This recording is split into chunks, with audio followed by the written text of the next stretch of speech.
تتعامل الناس تقول ايه فايه قلت فلما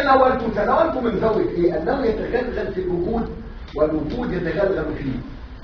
يعني مش فاكرها كلها لكن بعض الايه المحات البسيطه يعني فبقول تميل عليه السنابل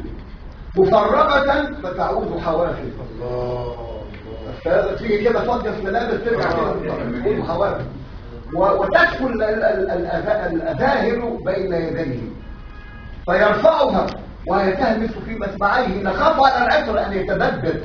فجئناك كي نتزوج فيدخل فينعشنا العطر عطر محمد مش عطر محمد ولأن هو اللي فتح لي الباب ده فتح لي الباب والله العظيم قال كلام صلى الله عليه وسلم يقولوا شاعر لما بيقول على الحجر الأصم أحد جبل يحبنا ونحبنا كلام ولا شاعر ولا كيف أنزل يقول الكلام ده أنا كنت بنقرأ عن المجازات النبوية للشعب الكبير الشريف الرضي عن كتاب يعني يجب الشعراء كلهم يقتلون يعني يتكلم عن أسلوب النبي عليه السلام من ناحية البلاغة بقى كنايات والاستعارات وكده يعني فبيقول بقى ايه بالنسبة لأحد جبل يحبنا ونحبه قال ان ده تعبير مجازي لأن الجبل ما بيحبش وبتاعه ده تعبير مجازي وهو بقى جاب تعليل ما عجبنيش بقى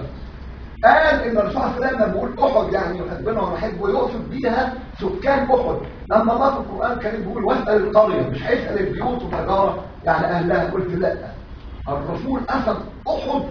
احد ده قال ايه احد جبل وحدده كده يحبنا ونحبه لان الانسان اللي عنده صفاء وعنده وقت نظر يعامل الاشياء